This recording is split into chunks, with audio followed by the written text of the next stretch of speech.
산상설교가 수은 설교가 끊어진 건 아니고 잠시 한 텀을 좀 쉬어갈 수 있도록 여러분 제가 팔복을 계속하면서 그 흐름을 느끼지만 그것도 여러분이 좀 많이 긴장되고 힘들 수 있겠다는 생각이 들었습니다. 그래서 오늘은 또 사도행전을 통하여서 우리 이 시대를 살아가는 우리가 그리스도인으로서 어떤 삶의 모습이 있는가, 다양한 모습이 있지만 또 오늘과 같은 말씀을 통해서 우리는 어떤 삶이 있는가를 좀 보도록 하겠습니다. 먼저 이번 지난 주간에 강선도의 서시차를 다녀왔습니다. 그래서 한 교회 보고 특히 교회들 현황 보고는 내고요. 특이한 게 좀 나눌 게 있다는 교회들만 좀 나눕니다. 그래서 그 한 교회 보고를 들었는데 여러분 혹시 공유교회라고 들어보셨어요? 저는 이제 한 2년 전부터 듣긴 했는데 약 3년 전부터 나오기는 시작했습니다. 저도 다 알지는 못하지만 우선은 외형적으로는 건물을 공유하는 겁니다. 여러 교회가. 근데 이 교회도 어떻게 지금 김포에 잘 되고 있는 공유교회가 하나 있고 지금 부천에 이제 생겼어요. 부천에. 그래서 제가 한 2달 전에도 거기 공유교회 그 창립 예배를 갔다 오긴 했었거든요. 근데 이 교회도 어떻게 해서 공유하기 시작이 됐냐면 코로나로나 또 여러 가지로 교회가 어려운 상황이 있다 보니까 전도도 안 되는 상황 속에서 이제 상가 건물에 있다 보니까 계약이 만기가 됐어요. 근데 이 상가 건물주가 이제 외형의 인테리어도 하다 보니 돈을 올려달라는 거예요.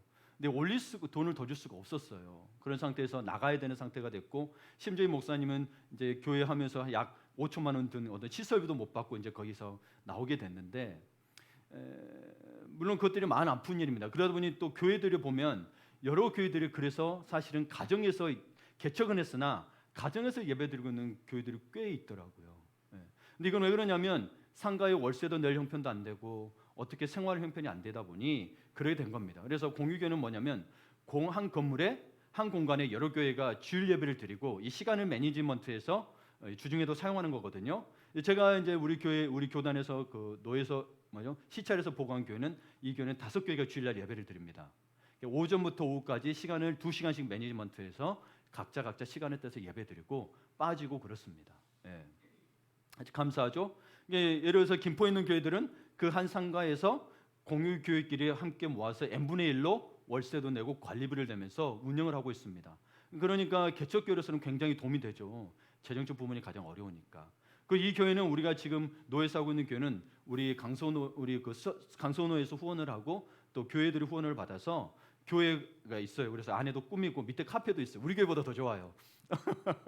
네, 우리보다 좋아요. 그래서 교단에 상관없이 침례교도 있고 감리교도 있고 물론 이제 우리가 통합측이다 보니 통합측의 주이긴 하지만 서로 어려운 교도를 받아서 시간을 나눠서 이렇게 하고 있습니다. 그래서 관리비 정도만 진짜 은혜죠, 그렇죠? 관리비에서 그래서 이 코로나19로 어려운 시기에 또 개척하기 힘들었고 전도하기 힘든 시기에 가정집에서 예배드리던 교회들이 이곳에 모여서 함께 노예나 교회 그 후원을 받아서 된 좋은 시설에서 예배드리니까 목회자분들이나 성도분들이 너무 좋아하는 거예요.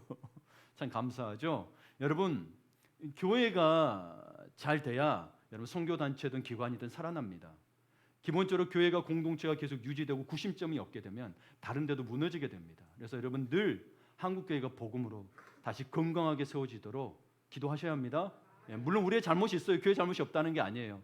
그러나 그렇다고 잘못했으니 내팽개친 건 아니죠, 그렇죠? 다시 일어설 수 있도록 건강히 일어설 수 있도록 늘 교회에서 기도해 주시고 이 공유교회에서도 기도해 주시고 늘 저보고 오라고 합니다. 목사님 한번 와서 하고 기존의 교회들도 더 올 수 있고 그럽니다. 그런데 이제 우리 아들이 다니는 학교 옆에 있거든요. 그래서 가보는데 이제 얘가 버스 타고 다니다 보니까 제가 못 가게 돼가지고 아침에 가보려고 합니다. 오늘 또 그래서 교회의 모습 그리고 교회의 그리스도인의 모습을 이야기하고자 합니다. 먼저 오늘 본문은 사도행전 3장을 봤는데 이 3장이 이렇게 되기까지 전해보게 되면 사도행전 2장에 보게 되면 2장에 엄청난 일들이 일어났죠. 오순절 성령 강림 사건이 일어나고 방언이 임하고 그리고 복음을 전할 때 막 3,000명씩 돌아오고 그리고 그러면서 뭐가 태동이 됐느냐? 교회가 태동이 됐습니다. 그래서 교회가 어떤 모습으로 태동됐는지 성령의 복음의 놀라운 역사 속에서 그렇게 됐던 교회들은 그 당시 교회는 뭐냐? 믿는 자들이 모임 자체가 교회였어요. 성령의 놀랍고도 감동적인 사건이 일어난 후에 교회 모습은 어떠했는지 우리 사도행전 2장 44절에서 40절을 볼게요. 자, 먼저 믿는 사람이 다 함께 있어, 그렇죠? 이게 교회예요. 건물이 그때 당시 있었다기보다 모임 자체가 교회예요. 지금도 이야기하지만 유형 교회입니다. 그래서 유기적 교회라는 거죠. 다 함께해서 모든 물건을 서로 통용하고 모든 재산과 소유를 팔아 각 사람의 필요를 따라 나눠주며. 이때는 여러분 아직 예루살렘 국가 유대 국가가 유대인 민족들이 이렇게 독립한 상태가 아니에요. 그래서 어렵고 힘든 일들이 많았고 이방인들도 많았고 그러다 보니 교회에 여러분 우리처럼 뭐 어디 여기 땅을 사놓고 뭐 이런 형태만이 아니었잖아요. 심지어 굶주리는 사람들도 많았기 때문에 함께 나눠서 통용함이 필요했습니다. 이방인들도 있었기 때문에. 그러면서 어떻게 했느냐? 모여서 뭘 했느냐? 날마다 마음을 같이하여. 보세요. 날마다예요. 날마다 같이하여 성전에 모이기를 힘쓰고 집에서 떡을 떼며 기쁨과 순전한 마음으로 음식을 먹고 하나님을 찬미하며 돼 있죠. 그래서 온 백성을 칭송을 받으니 주께서 구원받는 사람은 날마다 더하게 하시니라. 자, 여러분 여기서는 날마다 말과 같이 어디 모여 성전과 집에서 모였습니다. 모이기를 힘썼다라고 돼 있죠. 그렇죠? 교회가 여러분 만약에 주일에만 모이면은 우리 이 건물 살 필요도 없습니다. 그냥 어디 빌려서 하는 게 가장 좋습니다. 낭비예요, 낭비. 새벽 기도를 하고 늘 여러분 리더 모임이라도 갖고 하고 나중에는 여러분 더 활발할 수 있도록 해야 되는 게 맞습니다. 근데 이때는 성전이 여러분 우리처럼 교회 건물이 있었던 게 아니고 뭐예요? 여기의 성전은 솔로몬의 행각을 말합니다. 솔로몬 행각은 또 어디에도 나오냐면 사도행전 5장 12절에도 나오는데 사도들의 손을 통하여 민간의 표적과 기사는 많이 일어나매 믿는 사람이 다 여기도 마음을 같이하여 나오죠. 솔로몬 행각에 모이고 여기에 성전은 이걸 말합니다. 이 솔로몬 행각은 여러분 그 당시 헤롯 왕이 제3의 성전이라고 예루살렘 성전을 크게 더 확장해서 짓습니다. 거기에 솔로몬 행각이 있었어요. 그래서 이 솔로몬 행각은 예루살렘 성전 바깥뜰 동쪽에 있었는데요. 지붕과 기둥으로만 됐어요. 콜로세움처럼 지붕과 기둥만 돼 있어서 여기는 이방인도 들어갈 수 있고요. 여기에서 종교적인 가르침을 주고받을 때 쓰던 공간이었어요. 그래서 여기에서 자주 모였어요. 날마다 모였다고 돼 있어요. 집에서도 모여서 교제만 나누는 게 아니고 뭐 했다고 돼 있어요? 하나님을 참여 예배했다라는 거죠. 지금은 구역 예배도 많이들 원치 않고 뭐 코로나 때문만은 아니에요. 신방도 참 원치 않은 경우가 많아서 바깥 사는 것도 많지만 사실 초대교회 모습은 그러지 않았어요. 모든 걸 오픈했다는 사실을 기억하시죠. 근데 그것들을 손가락질했다기보다도 자기들의 부끄러운 것까지 다 오픈을 한 거지. 이런 부끄러운 게 어디 나간다고 해서 소그룹이 안 된다. 이거는 건강한 소그룹이 아닌 거죠. 성경에도 보게 되면 어떨 땐 서로 죄를 고백하라고도 돼 있습니다.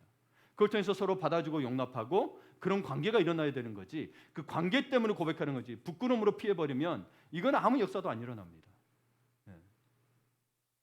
여하튼 그래서 솔로몬 행각에서 그 방이었고 그러다 보니 초기 공동체가 여기서 뭐 했냐? 찬미하고 그리고 뭐 했겠어요? 기도에 힘썼다라고 돼 있습니다.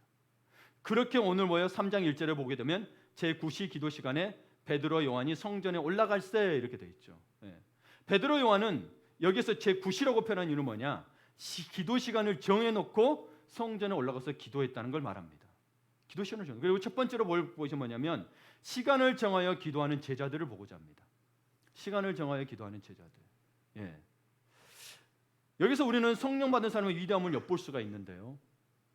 성령 받은 교회나 사람들은 우리 예전에 생각하기에 모두 열광적이고 소리 지르고 밤마다 철야하고 금식한다고 생각하는 때가 있었습니다.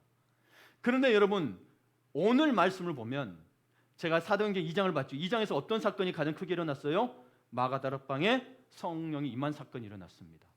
바로 마가다락방에서 성령을 체험하고 성령이 충만한 베드로가 전했더니 막 3,000명이 돌아오고 이런 열광과 흥분 상태에서만 계속 있었던 게 아니라 뭐예요? 시간을 정해놓고 경건 생활을 하고 있었다는 것을 알 수 있습니다.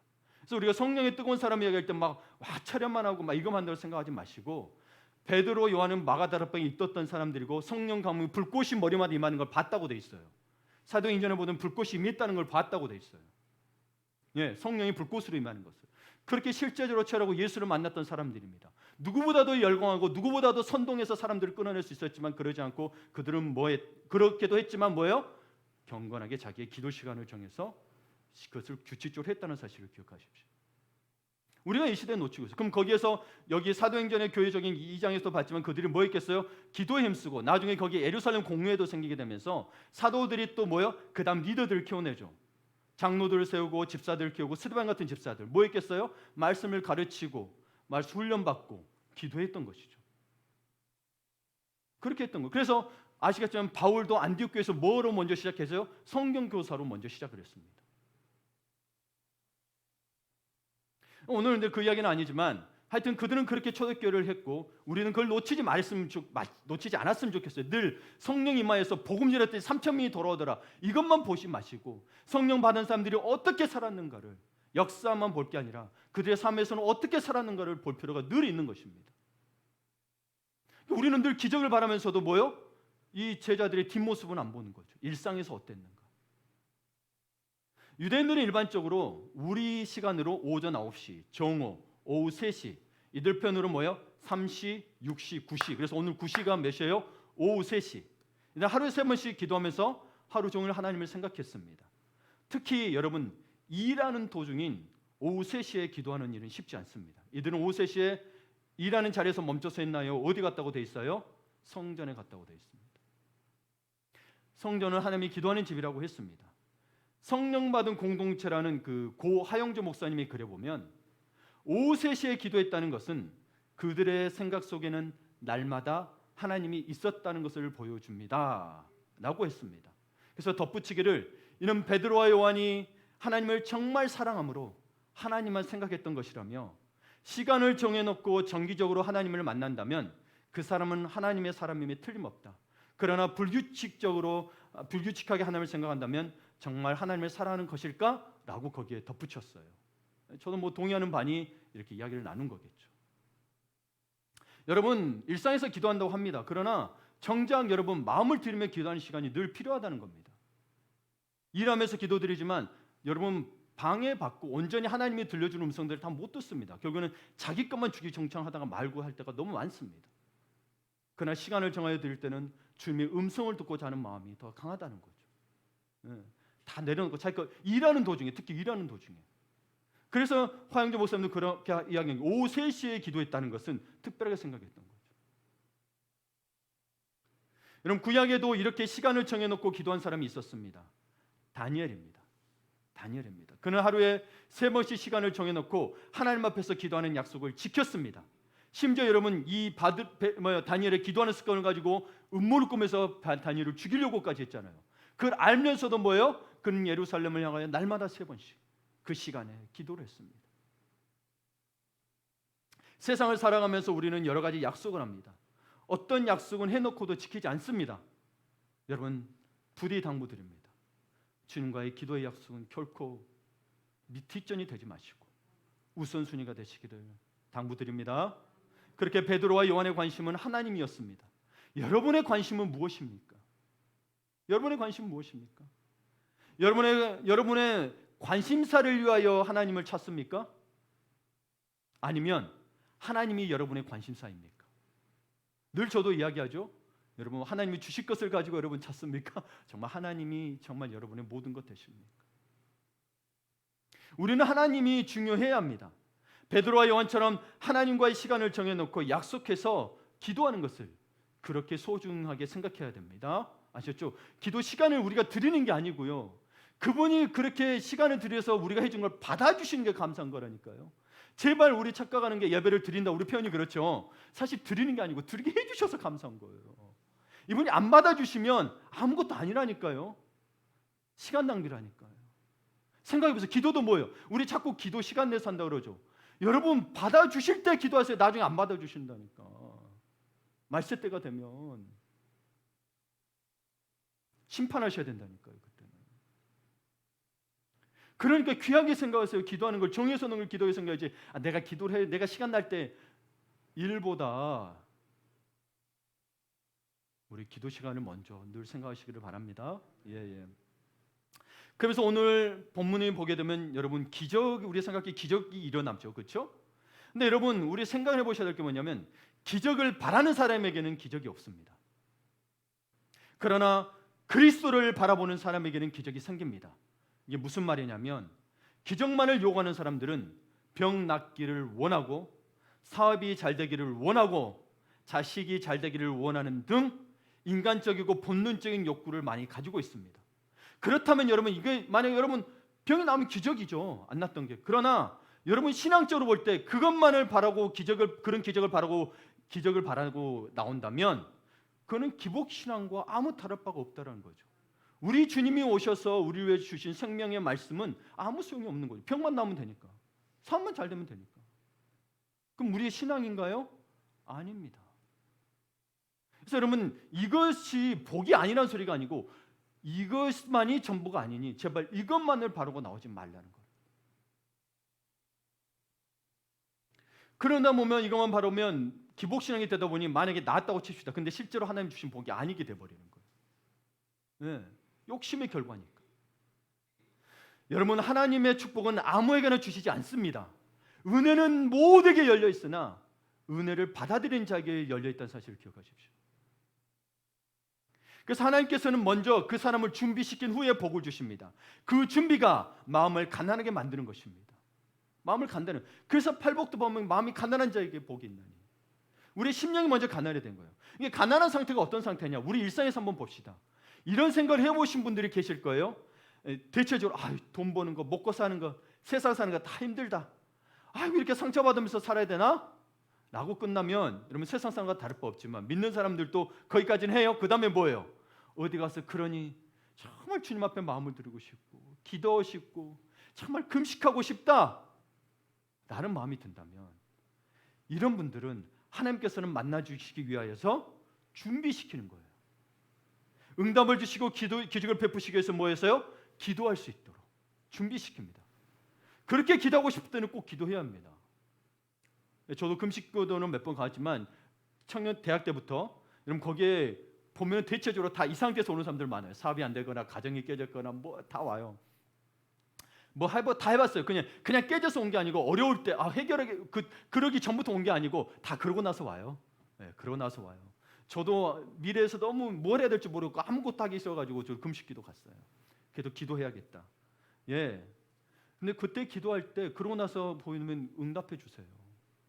뭔가를 준비시켜서 한다는 거예요. 우리에게는 고통이고 아픔 같지만 뭐예요? 하나님을 바라볼 수 있도록 하는 훌륭한 시간임을 아셔야 합니다. 우리가 오해하고 있는 게 우리는 늘 욥을 보면서 뭘 생각하냐면 욥이 고난을 받았어. 그 다음에 욥이 받은 거를 생각해. 전보다 더 많이 받았어. 그렇죠? 성경 보면 더 많이 받았어요. 여러분, 욥에게 있어서 욥의 마음으로 욥의 입장에서 볼 때 욥에게 가장 중요한 복이 뭐냐면 그게 뭐예요? 하나님을 알게 된 거예요.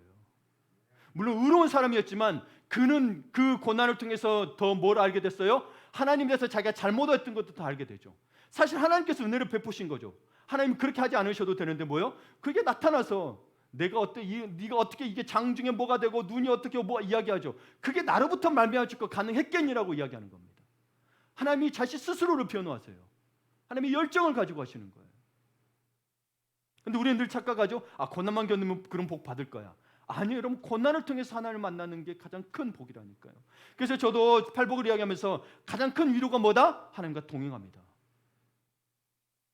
여러분, 이게 있어야 되는 거예요. 그래서 마음이 가난해지지 않으면 하나님과 만날 준비의 자세가 되지 않냐고 혹 그걸 거절하면 여러분 여전히 우리는 세상에 끌려다니기 마련입니다. 그렇게 기도하고 싶을 때는 방해받지 않는 곳을 찾아가서 자신을 드려야 합니다. 그것이 교회가 돼서 내 집은 만민이 기도하는 집이라고 그랬어요. 교회를 그렇게 만들어 주십시오.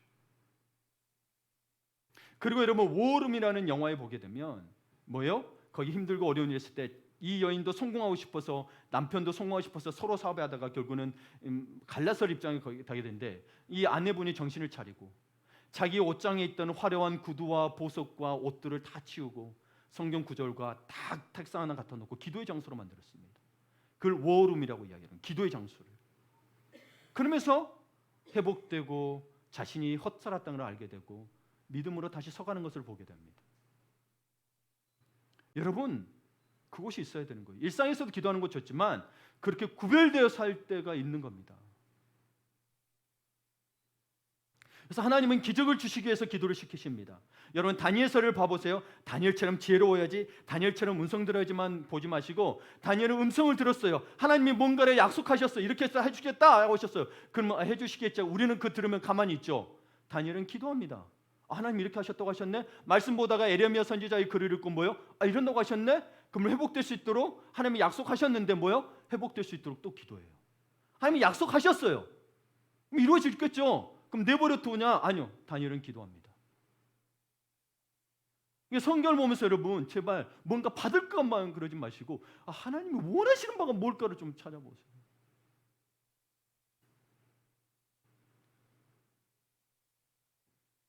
교회도 마찬가지입니다. 예. 그래서 하나님은 그에게 복을 주시기 위하여 그의 마음을 먼저 가난하게 만드신 거예요. 여러분의 뭐 때문에 어려움이 많이 있을 수 있어요? 오늘 그거 봐볼게요. 왜 가난하게 하시는지.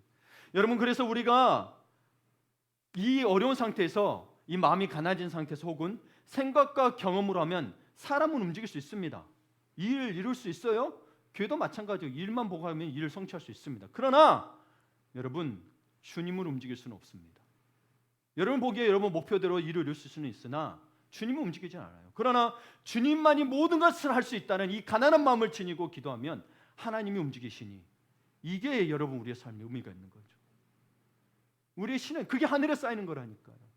똑같은 행동이어도 이 땅에 쌓이느냐 하늘에 쌓이느냐 확연히 다릅니다. 여러분, 베드로와 요한은 엄청난 성령의 기적 속에서 복음을 전하며 교회를 태동하였으니 얼마나 바쁘겠어요. 그러나 그 속에서도 뭐예요? 하나님과 시간을 정해놓고 기도하였습니다.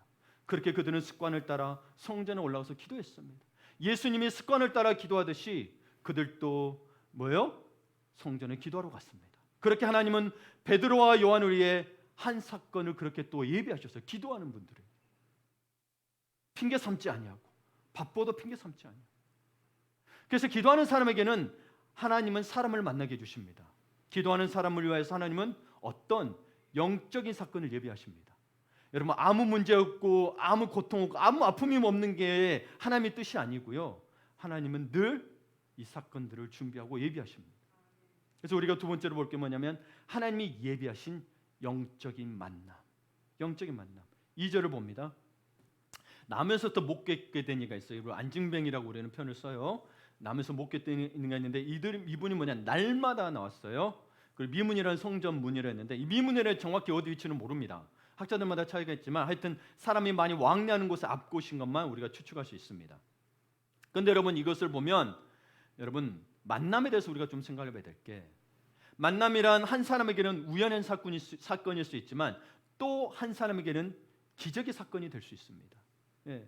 어떤 사건이 일어났을 때 기도하지 않는 사람에게는 그것은 우연입니다. 그래서 세상 사람들이 많이 쓰죠. 럭키, 운이 좋았어, 우연이었어. 그러나 기도하는 사람에게는 뭐다? 응답입니다.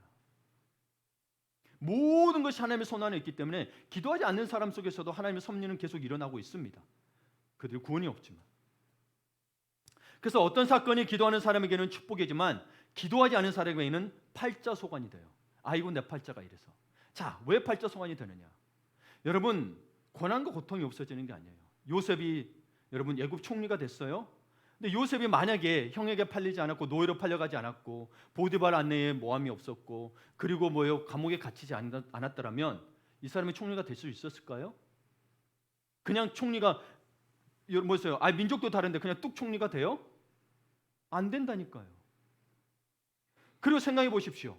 그럴 때마다 노예에 팔려갔을 때마다 보디발의 아내의 모함에 의해서 감옥에 갔을 때도 거기는 늘 성경 구절이 뭐라고 됐어요? 하나님이 요셉과 동행하시더라. 우리는 고통과 고난에 닥치면 하나님이 없는 것처럼 생각하는데 그때마다 누가 계셨더라? 하나님이 동행하셨더라. 말 못할 고통이죠. 여러분, 핏줄에게 팔아넘기는 고통이 얼마나 커요. 그 어린 나이에. 근데 그게 뭐였더라? 하나님과 동행했다. 그러니까 우리의 복은 여러분 아무 고난이 없고 고통이 없고 내가 총리가 된 게 복이 아니고요. 총리가 되는 순간 요셉도 고민이 많아졌잖아요. 봐보세요. 어떻게 해야 될지, 풍량을 어떻게 해야 될지 고민이 많아졌어요. 하여튼 그것도 복입니다만은, 그러나 생각해 고난이 복이 아니다 이러시면 안 된다니까. 내가 고난이 없으면 하나님 남게 하지 않고 마치 아무 고난이 없고 문제가 다 해결되어야만이 내가 하나님 잘 믿는 것처럼 내가 이제 하나님 잘 믿는 복 받았네 이러지 마시라는 거예요. 그러니 고난 속에 있는 자들을 절대 여러분 색안경 끼고 보지 마십시오. 하나님이 뭔가를 주시려고 하는 거예요. 하나님이 정말 뭔가 나보다 더 큰 사람이 되려나 보다, 나보다 남을 낮게 여기세요. 저 사람 우리 속으로는 솔직히 그래요. 저도 사람인지라 하나님 말씀도 안 듣더니 그래 어떻게 사나 보자 조금 이런 게 들겠지만, 그러니 그 마음이라도 계속 바꾸려고 했습니다. 저도 사람인지라 그런 마음이 들어요. 하나님이 저 과정을 통해서 더 크게 사용하시려나 보다, 더 믿음의 사람으로 만들려나 보다. 때로는 그렇게 쏟아도 안 되는 경우가 있죠. 사랑을 쏟아도. 그럴 때 여러분 그런 마음 갖지 마시고, 하나님이 또 물론 저 사람 근데 뻔히 보이지 않아요. 저 사람 고난에 들어갈 것이. 그러니 하나님이 더 이렇게 귀하게 사용하려고 그러나 보다. 라고 기도해 주시면 감사하겠습니다. 예. 그렇지 않은 사람들은 뭐예요? 기도하지 않는 사람들은 뭐예요? 하나님과 동행하지 않는 사람들은 어려움이 닥치면 뭐예요? 아이고 내 팔자가 이래. 그 말대로 되죠. 맨날 그 팔자 그대로 살죠. 그래서 우리는 그게 아니라는 거예요. 힘든 게 오면은 내 팔자 그런가? 내가 이상한 꿈을 꿨네? 뭔가 아이고 저 사람이 나보고 지나가는데 뭐라는 소리 했네? 그런 것을 매이기 시작하는 거예요. 아니에요 여러분. 어려움이 닥치고 힘든 일이 닥치고 내가 안 좋은 꿈을 꿨더라도 뭐예요? 주님이 나와 동행하시면 결국 뭐다? 축복을 이룬다. 그게 성경에서 일괄되게 이야기하고 있는 거예요.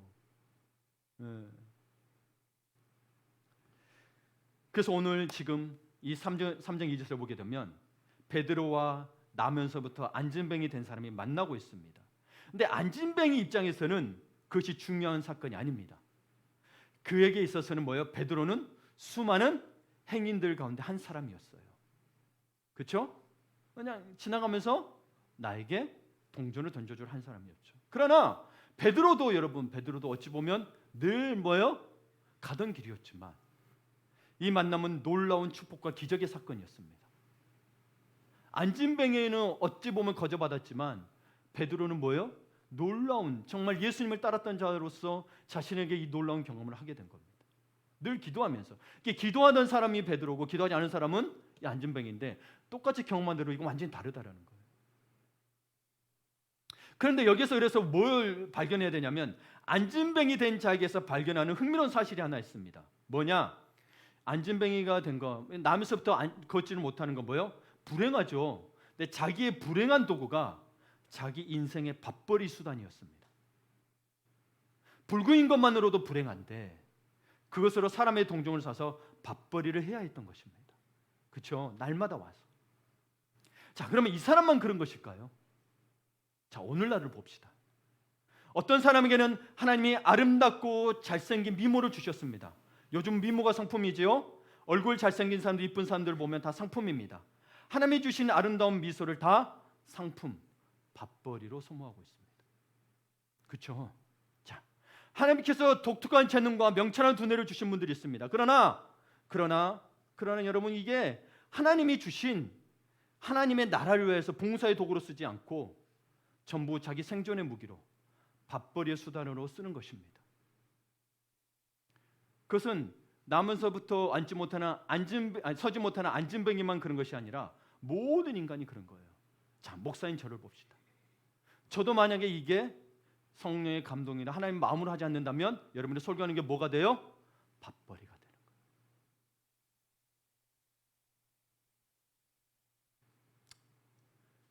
여러분 우리가 이걸 생각해 보셔야 되는 거예요. 하나님이 주신 것들, 하나님이 주신 재능과 축복과 건강과 능력들을 하나님의 영광을 위해서 쓴다면 그 인생은 행복할 것이고 하늘의 상급이 쌓일 것입니다. 그러나 그것을 이기적인 목적으로 사용한다면 그것을 사용하면 할수록 그 인생은 불행할 것입니다. 넘치고 넘치다 보니 결국 뭐예요? 때로는 마약도 손대고 하지 말아야 될 나쁜 행동들을 행하고 가정이 파탄이 나고 돈은 벌지만 그 마음에 평안이 없을 것입니다. 그러다 보니 더 많은 돈을 추구합니다. 끊임없는 목마름과 허무감 때문에 사람들은 열심히 부지런히 행동을 합니다. 왜냐하면 일하지 않으면 불안하기 때문입니다. 그러니까 뭐예요? 때로는 하나님이 마음속으로 강력하게 기도하는 마음을 줘도 다 내려놓지 못하고 기도하러 가지 못하고 뭐예요? 일하러 갑니다. 여러분 그럴 때는 일도 내려놓고 사실 기도하러 가야 돼요. 그러면 하나님의 새로운 길들을 열어주세요. 무엇인가 해야만 마음이 편합니다. 그러다 점차 자기를 잃어버리고 맙니다. 그래서 결국 뭐가 돼요? 어쩔 수 없이 산다. 그럼 뭐요? 야, 안 죽으려고 그러니 벌어먹고 산다 이렇게요. 죽지 않으려고 산다. 죽지 않으려고 먹고 살라고 돈 번다 이렇게 돼버려요. 그럼 여러분 짐승과 뭐가 다릅니까? 방법만 다르지 짐승 뭐요? 자기 먹고 살라고 짐승 죽여요 서로. 뭐가 달라요? 먹고 살기 위해서 돈 버는 거나 짐승이 그렇게 사는 거라. 그래서 여러분 이 본질에 대해서 여러분 정말 그리스도 안에서 자신의 것들을 하나님 앞에 드림으로 말미암아 이걸 살아가지 않으면 그냥 여러분 다 헛된 것이 된다니까. 그래서 이 세상에서 더 살려고 애쓰는 거예요. 더 살려고 애쓰게 되는 거예요. 죽음을 두려워하게 되고 저 세상이 따로 있는데 그리스도인 중에도 많아요 여러분. 가짜로 믿는 사람들 많다니까요. 이게 성공하려고 받으려고만 믿는 사람이 많아요.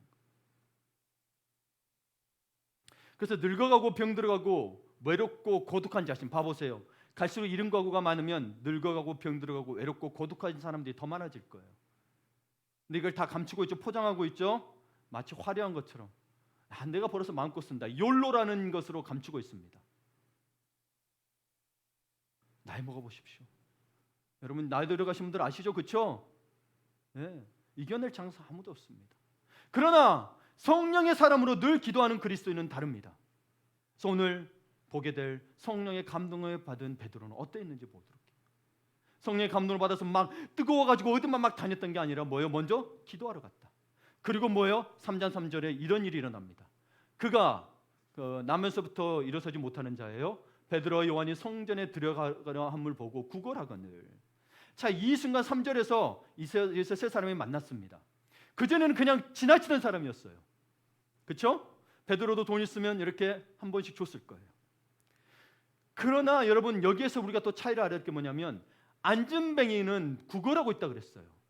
5절을 봅시다. 5절에 여기 나왔지만 여러분 성경책을 보면 그가 그들에게 무엇을 얻을까요? 바라보고는 했습니다. 무엇을 얻을까요? 보라고 했을 때 무엇을 얻을까요? 이거를 보십시오. 안진뱅이는 베드로와 요한을 만나서 요구하고자 했던 것은 영원한 생수나 영원한 구원이 아니었습니다. 그에는 영생에는 관심이 없었어요. 세상 사람과 똑같죠. 베드로와 요한은 기도하는 것이 습관이듯 안진뱅이는 구걸이 습관이었어요. 여러분 어떻습니까? 여러분은 요즘 사는 것을 습관적으로 살지 않으십니까? 어떻게 기도는 습관이 됐습니까? 그런데 밥벌이는 습관처럼 하고 있죠. 하기 싫어도 하죠. 고민해 보셔야 돼요. 늘 예수가 먼저 되자고 이야기하지만 많은 이들이 이거 하고 난 다음에요. 이렇게 하면 제가 더 교회도 열심히 다닐 수 있습니다. 아닙니다. 어저께 살던 삶이 오늘의 삶이고 오늘 살던 삶이 내일의 삶이 아닌가요? 네. 새벽 기도 때도 설교했지만 이 성공하는 사람들의 그 강의를 한번 들었습니다. 그 사람들은 뭐가 다르냐? 보통 사람들은 어제 일어났던 일들을 오늘 그 일을 똑같이 98%를 똑같이 생각한대요. 어제 일어났던 일 98%를 똑같이 생각해요. 그래서 변화가 없대요. 그러면 성공한 사람들은 뭐하냐? 똑같이 생각하는데 그러지 않기 위해서 뭐예요? 미라클 모닝을 만드는데 아침마다 책을 본대요. 다른 사람은 어떻게 사나? 누구는 어떻게 했나? 이걸 보면서 자기의 생각과 마음들을 다잡아간대요. 그러면 우리는 날마다 말씀을 보면 오히려 아침에 보는 게 좋다니까요. 저녁보다. 아침에 새로운 말씀이 늘 그렇죠. 3년 전에 들은 것 같아요. 또 들으니 또 새롭죠? 예. 늘 새롭지 않습니다. 우리는 하나님께서 그 말씀을 우리에게 주심으로 우리가 늘 새로운 삶을 살 수 있도록 새로운 생활을 하셨다는 게 여러분 굉장히 도전이 됩니다. 물론 여러분 이 속에는 우리가 육신을 가지고 있다 보니 그 말씀을 어떻게 할까 잘못할까 매일 보다 보니 긴장감도 좀 있기는 합니다. 그러나 여러분 생활에 활력은 있는 건 똑같이 우둔해지는 게 아니라 주의 말씀으로 지혜로워지고 주의 말씀을 이룰 수 있는 힘을 갖게 됩니다. 그런데 어저께 살던 삶이 오늘의 삶이고 오늘 살던 삶이 내일의 삶이면 주일날만 교회 오지만 여러분 안진뱅이와 뭐가 다른 게 있습니까? 이 사람은 뭐예요?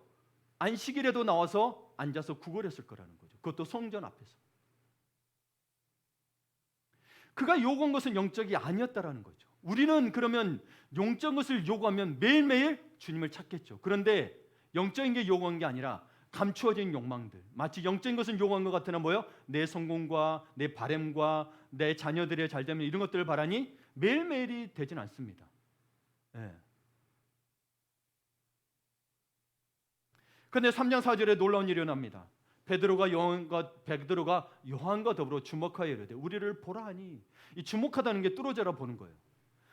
어떤 날은 뭐예요? 그냥 이렇게 그냥 지나쳤을 건데 이 날은 베드로가 요한과 더불어서 이 안정을 본 거예요.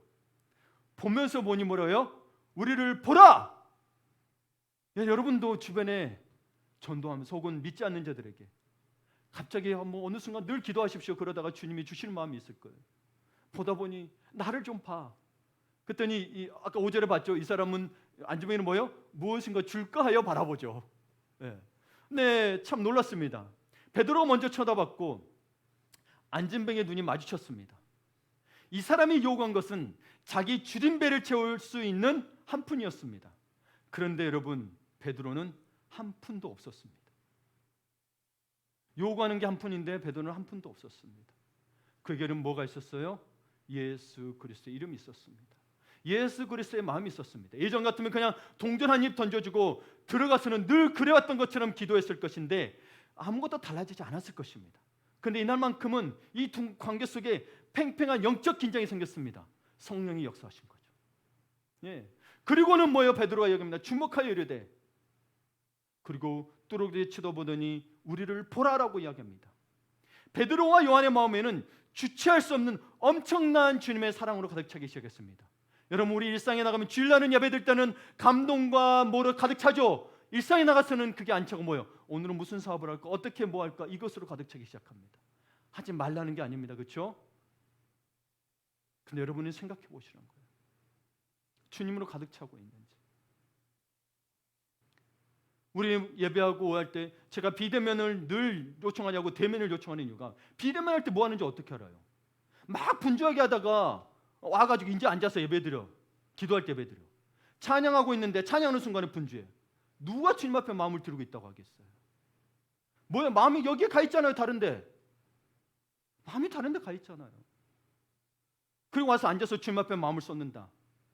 그러면 이거 끝나면 뭐예요? 다시 그것으로 돌아갑니다. 그러면 신앙과 삶이 분리되기 시작합니다. 늘 기도하고 있는다고 하거나 하지만 그건 신앙과 삶이 분리된 겁니다. 어느 순간이든 주님 앞에 우리의 최선의 마음을 드릴 수 있는 자세가 되어야 되지 않겠습니까? 그것이 물론 정답은 아닙니다. 그러나 여러분, 마음에 있는 것은 표현되지 않겠어요? 그렇죠? 네. 마음만이 중요한 게 아니고, 여러분 늘 그죠? 마음은 있어? 근데 안 해줘. 그럼 해주는 거예요? 안 해주는 거예요? 안 해주는 거라니까.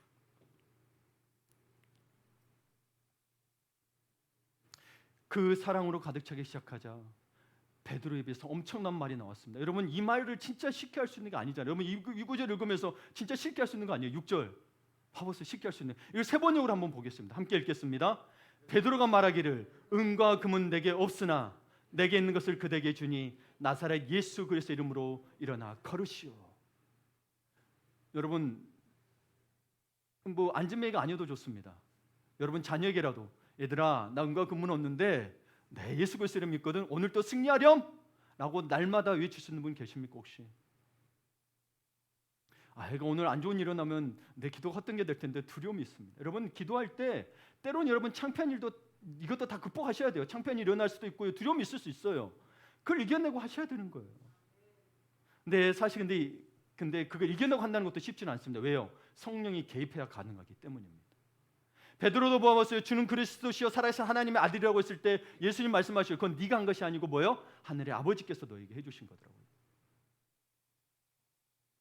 근데 여러분, 이거는 성경에 수많은 일들이 일어나면 여기에만 일어나느냐 그게 아니고, 마치 수가성 여인에게 주어진 영원히 목마르지 않는 샘물을 경험하는 것 같아요. 수가성 여인은 그냥 우물에 물 들어왔다가 영원히 목마르지 않을 생수를 경험하게 됩니다.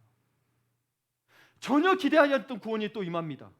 가늠하다 현장에서 붙잡혀 돌에 맞아 죽게 된 한 여인이 이 여인에게도 나타난 경우와도 같아요. 봐보세요. 현장에서 잡혔어요. 그것도 종교 지도자들에게 돌 맞아 죽겠죠. 근데 예수님이 갑자기 뭐예요? 딱 있는데 거기서 뭐라 그래요? 죄 없는 자가 돌로 치라. 생각이나 했겠어요? 죽을 거라고 생각했죠. 그것은 마치 뽕나무 위에서 예수님의 행차를 내려보다가 구원을 받은 삭개오 경우와 같은 거예요. 이 안진뱅이와 같은 경우가. 왜요? 삭개오는 굉장히 미움받던 사람이었어요. 볼품도 없었어요. 그래서 예수님 한번 소문을 듣고 그러다면 예수님 한번 보고 싶어서 올라갔는데 세상 사람들은 미워했어요. 봐보세요. 유대 민족들이 미워했죠. 특별히 세리양이어서 더 그랬어요. 예수님이 그를 보고 얘기해요. 내려와라. 내가 오늘 너희 집에 유하겠노라. 얼마나 하나님이, 성령님이 이렇게 개입하시죠. 예수님이 개입하시는 거예요. 보잘것없고 아무것도 없는 자들이지만 그런 기적이 지금 나면서부터 안진뱅이 된 사람에게도 나타난 거예요. 네. 그 사람에게 하나님이 개입하셨고, 그리고 베드로와 요한의 인생에 하나님이 개입하셨습니다. 여러분의 인생에 하나님이 개입하시기를 바랍니다. 예, 개입하셔야 돼요. 여러분, 이 개입을 단순히 어떤 병에서 낫는 것만으로 생각하지 마시고, 주님은 이 말씀을 하고 그리고 뭘 하셨냐면 늘 우리에게 먼저 하신 게 회개하라 천국이 가까웠느니라. 하나님 나라에 대해서 이야기했어요. 그럼 여러분, 병들지 않고 아프지 않은 자들은 아무것도 아닌가요? 상처가 없는 자들은. 근데 상처가 없는 자들도 없는 게 아니잖아요. 그러니 이 속에 여러분 하나님 나라가 임해야 돼요. 자, 한 예를 드리겠습니다. 실제 있었던 일이에요. 충청도 출신의 한 목사님의 이야기입니다. 이분이 목사가 되기 전에 시골교회에서 주일학교 교사를 할 때 일이에요. 자기가 가르치는 학생들 가운데 예배 시간만 되면 고함을 지르고 물건을 집어던지고 길길이 뛰고 이상한 행동을 하는 학생이 한 명 있었습니다. 이 아이 때문에 예배가 제대로 진행되지 않았습니다. 분반 공부를 제대로 못하게 되니까 교사 때 이 목사님은 젊은 혈기에 이를 막 때려 내쫓았어요. 때려서 내쫓았어요. 아무리 말해도 안 들으니까. 어느 정도까지냐면 너 안 나가? 너 한 번만 더 교회 문에 얼씬거리기만 해봐. 못 오게 하고 구박지고 내쫓고 계속 그랬대요. 근데 이 아이는 주일마다 왔나 봐요. 예. 그 후 그렇게 세월이 지났습니다. 그 지역을 떠나서 다른 곳에서 결혼도 하고 목사 안수도 받고 그리고 일남일녀를 두었습니다. 첫째 아들은 잘 자라서 의사가 되었습니다.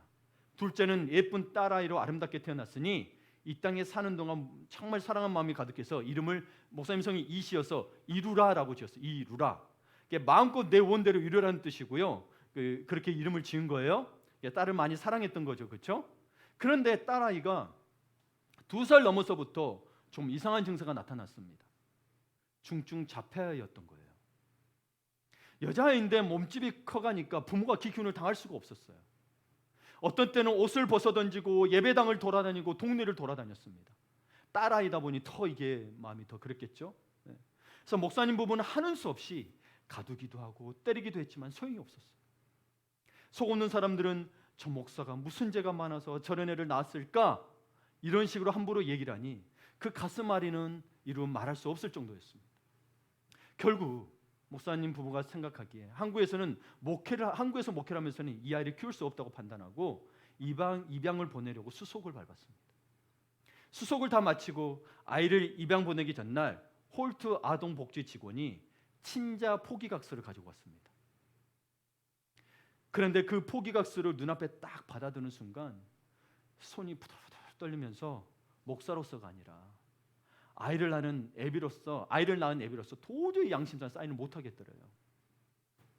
그러니까 얼마나 갈등이 심하고 스트레스가 심했겠어요. 그날 밤을 고민하며 하룻밤을 그냥 꼬박 지샜습니다. 근데 이 꼬박 지새는 가운데 이 목사님 가운데 뭐예요? 교회 와서 그러셨을 거예요. 처절한 회개가 일어났어요. 여러분께 힘든 상황에서 사실 여러분 이 처절한 회개가 일어나기 시작했어요. 내가 어쩌자고, 비록 부실한 아이지만 내가 낳은 아이를 외국에 보낼 생각을 했던가. 하나님은 원수된 나를 죽어 마땅한 이 빔을 갖고 벌 같은 존재를 위해서 아들 예수 그리스도를 대신해서 십자가에 못 박여 죽게 하셔서 구속하지 않았던가. 그리고 여전히 오늘까지도 한 번도 나를 배반하지 아니하시고 내가 어떤 길로 가든지 어떻게 하든지 참으시고 기다리시며 나를 목사로 삼아 이렇게 목회까지 하게 하시는데 내가 어쩌자고 이런 생각을 했는가. 그래서 마음이 가난해지면서 애통함의 회개가 일어났어요.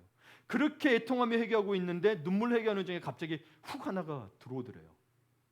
그게 뭐냐면 초반에 이야기했던 총각대 시골에서 주일학교 하면서 때려 내쫓았던 그 사나이 아이와 자신의 딸아이가 오버랩되더래요.